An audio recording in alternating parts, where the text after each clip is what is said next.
స్థానిక ఎమ్మెల్యేలపై Balasani hot comments. ప్రజా పాలనపై దృష్టి పెట్టకుండా ఇతర వ్యవహారాల్లో బిజీగా ఉన్నారని విమర్శలు.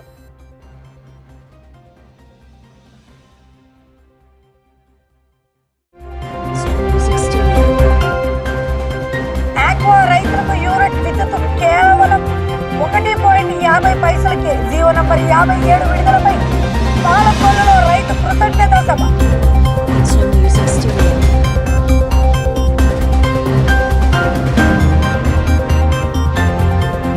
సీల్ నుంచి తప్పించుకునేందుకు బోట్లోకి దూకిన పెంగ్విన్. మంచు కొండపై ఉన్న మిత్రులను చెంతకు చేర్చిన బోట్ సిబ్బంది. సోషల్ మీడియాలో వైరల్ గా మారిన ఆసక్తికర వీడియో.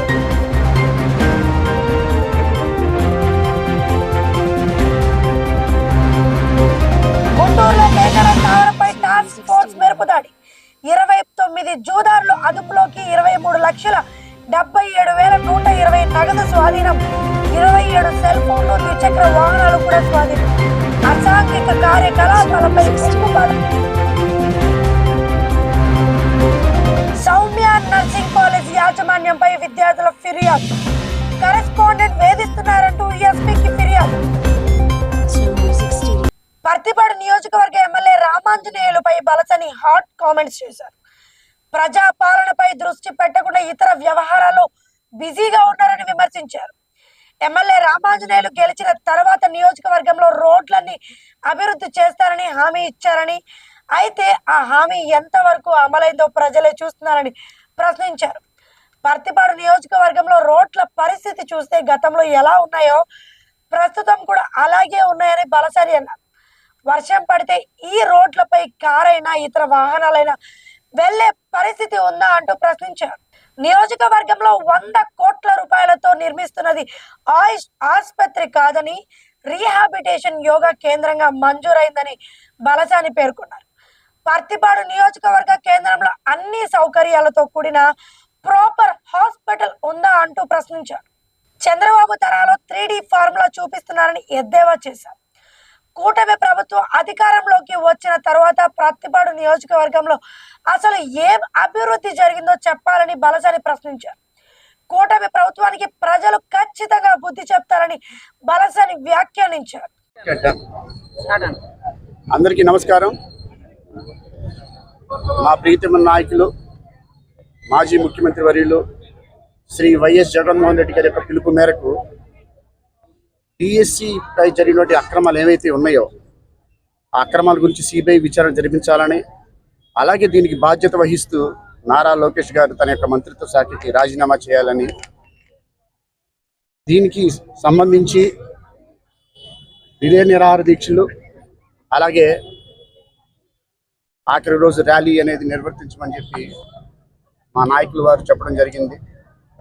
దీనికి సంబంధించి 6వ తారీఖున, 7వ తారీఖు, 8వ తారీఖున ప్రతిపాడు నియోజకవర్గంలో, ప్రతిపాడు మండలంలో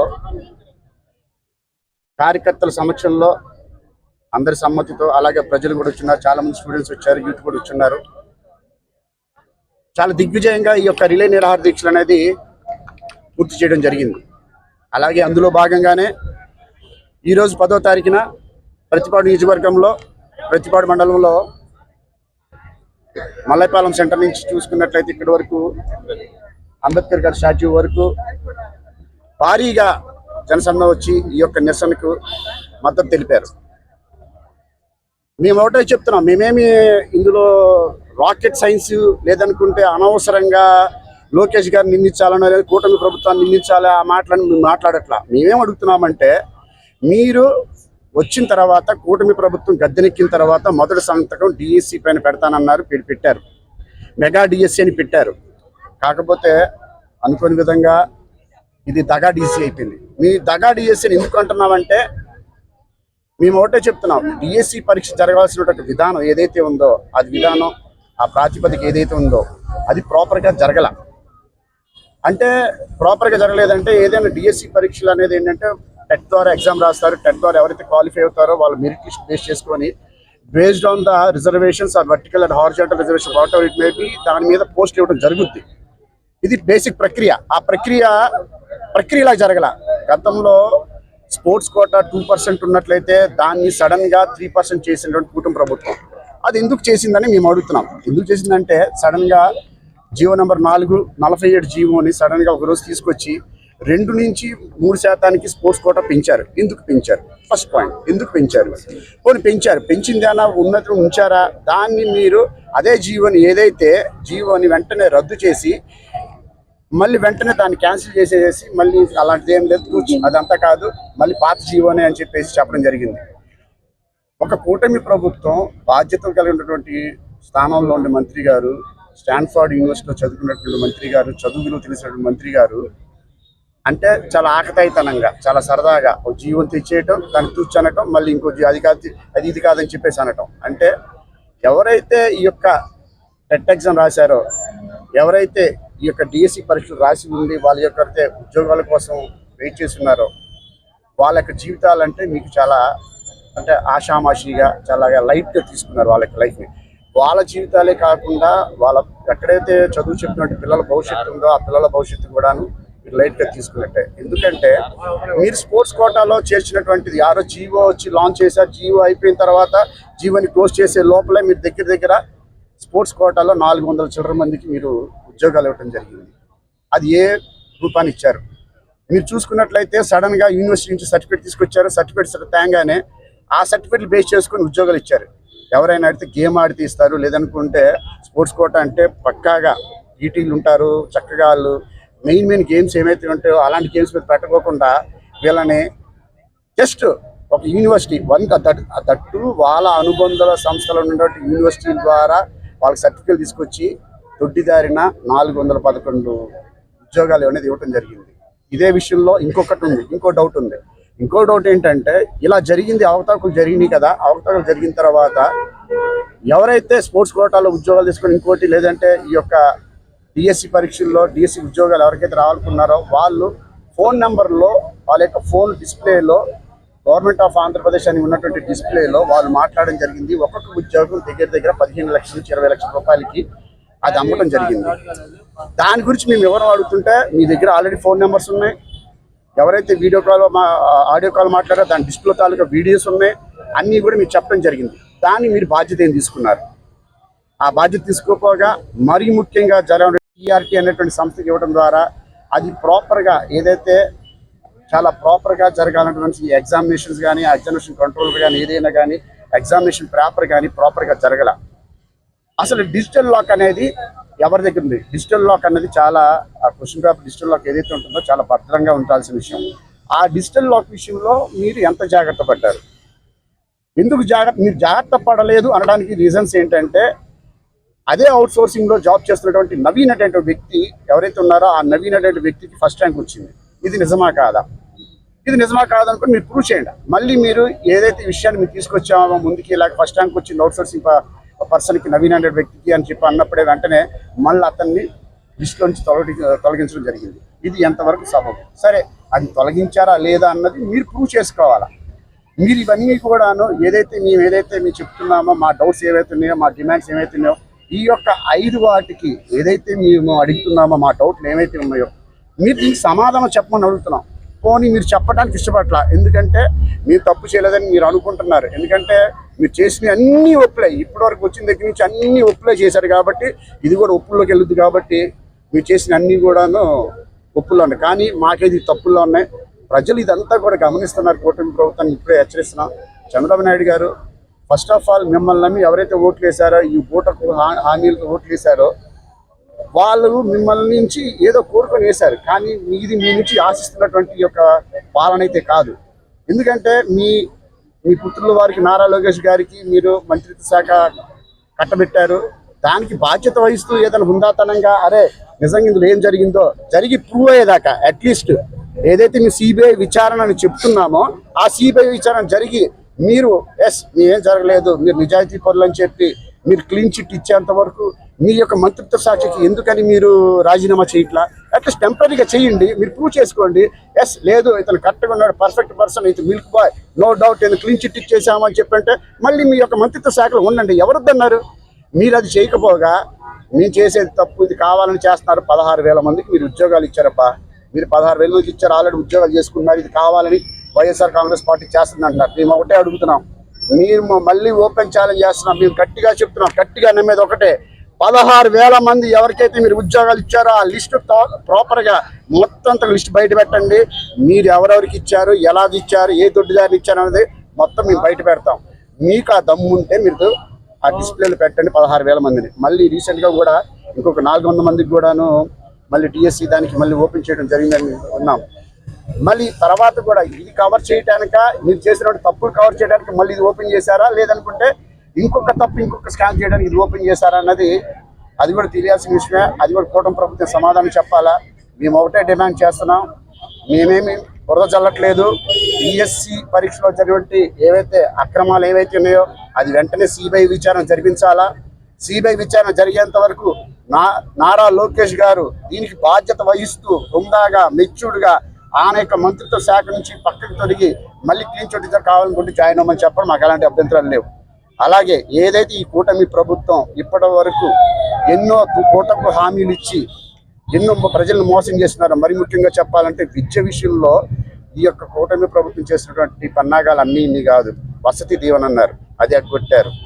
అలాగే తల్లికి వందనం అన్నారు, అది ఎగ్గొట్టారు. లేదు అనుకున్నట్లయితే నిరుద్యోగ భృతి కింద డబ్బులు ఇస్తాను అన్నారు, అది ఇవ్వట్లేదు.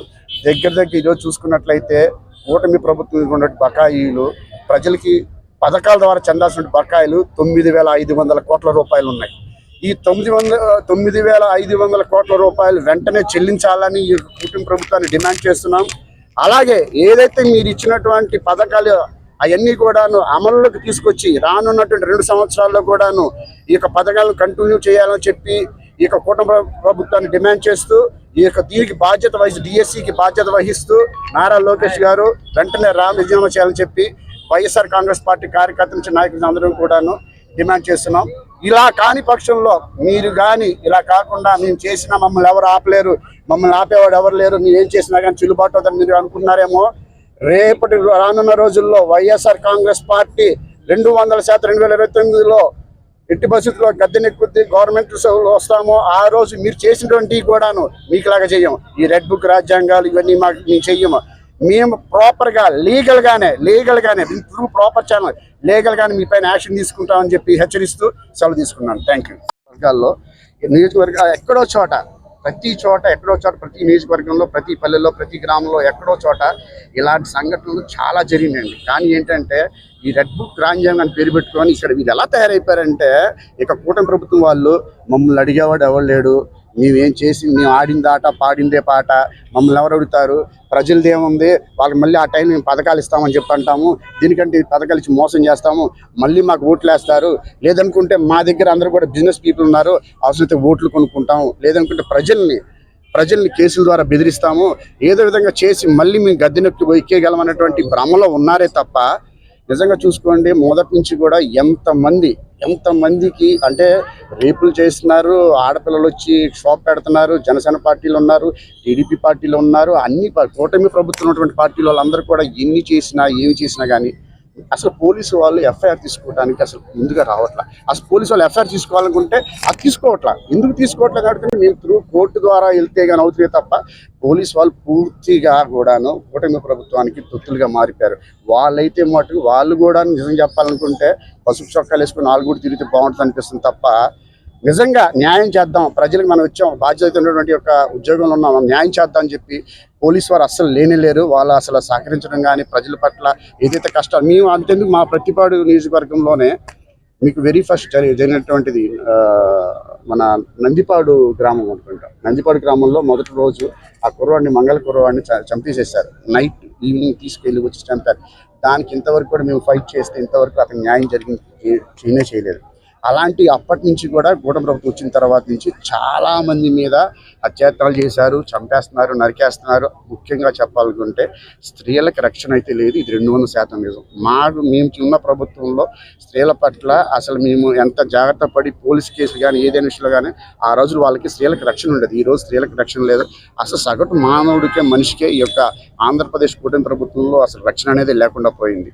ఇది ప్రజలందరూ గమనిస్తున్నారు. మీరు అనుకుంటున్నారేమో, ప్రజలైతే బాగా చూస్తున్నారు. They are observing. అసలు నువ్వేం చెప్పొచ్చావు, ఏం చేస్తున్నావు, నువ్వు చేస్తున్న పని ఏంటని అందరూ అబ్జర్వ్ చేస్తున్నారు. రేపు ఓటుతో ఈ యొక్క కూటమి ప్రభుత్వానికి సమాధానం చెప్తారని చెప్పేసి తెలియజేసుకుంటున్నాను. Thank you. పాత గుంటూరులోని సౌమ్య నర్సింగ్ కాలేజ్ యాజమాన్యంపై విద్యార్థులు వారి తల్లిదండ్రులు ఫిర్యాదు చేశారు. కాలేజీ కరెస్పాండెంట్ సమీర్ చంద్ర తమకు వేధింపులకు గురి చేస్తున్నారని ఆరోపిస్తూ గుంటూరు ఎస్పీ కార్యాలయంలో ఫిర్యాదు చేశారు. విద్యార్థులతో పాటు వారి తల్లిదండ్రులు కూడా కలెక్టర్ ఎస్పీని కలిసి తమ సమస్యను వివరించారు.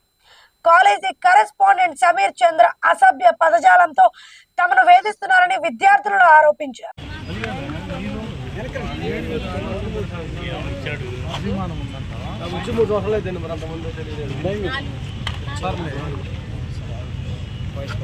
చెప్పరా మొన్న నైట్ 7 గంటలకు వస్తుంది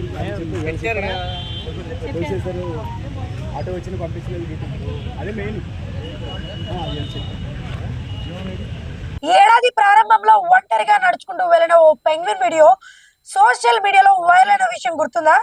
ఇప్పుడు అలాంటి మరో ఆసక్తికర ఘటన సంబంధించిన వీడియో నెట్టింట వైరల్ అవుతుంది.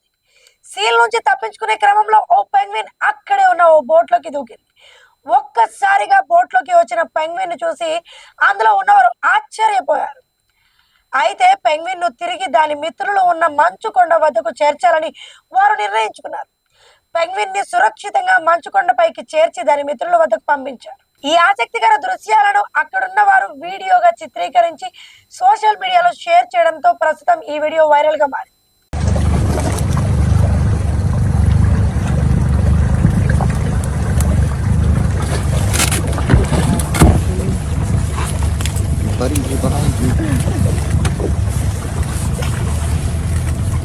You're gonna make them jealous.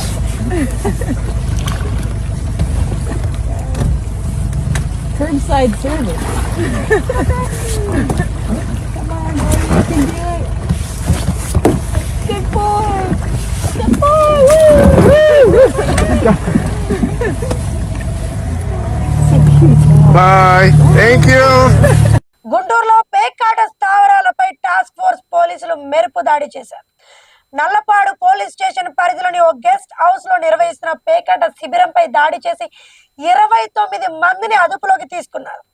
Nallapadu police station పరిధిలో ఇన్నర్ రింగ్ రోడ్ ఫేజ్ 1 లో ఉన్న వైఫై గెస్ట్ హౌస్ 3వ అంతస్తు రూమ్ నెంబర్ 304లో పేకాట నిర్వహిస్తున్నారన్న నిఘా సమాచారంతో గుంటూరు జిల్లా టాస్క్ ఫోర్స్ పోలీసులు దాడి చేశారు. ఈ దాడిలో పేకాట నిర్వహిస్తున్న 29 మందిని అదుపులోకి తీసుకున్నారు. వారి వద్ద నుంచి 27 సెల్ ఫోన్లు, ఓ ద్విచక్ర వాహనంతో పాటు 23,77,120 రూపాయల నగదును పోలీసులు స్వాధీనం చేసుకున్నారు. పేకాట నిర్వహిస్తున్న గుడివాడకు చెందిన ఈశ్వర్రావు, గుంటూరుకు చెందిన ఫనీతో పాటు మొత్తం 29 మందిని విచారణ నిమిత్తం నల్లపాడు పోలీస్ స్టేషన్ కు తరలించారు. పేకాట, జూదం, మాదక ద్రవ్యాలు అమ్మకం, వినియోగం వంటి అసాంఘిక కార్యకలాపాలపై కఠిన చర్యలు తీసుకోవాలని జిల్లా ఎస్పీ వకుల్ జిందాల్ పోలీసులకు అధికారులకు ఆదేశాలు ఇచ్చినట్లు అధికారులు తెలిపారు.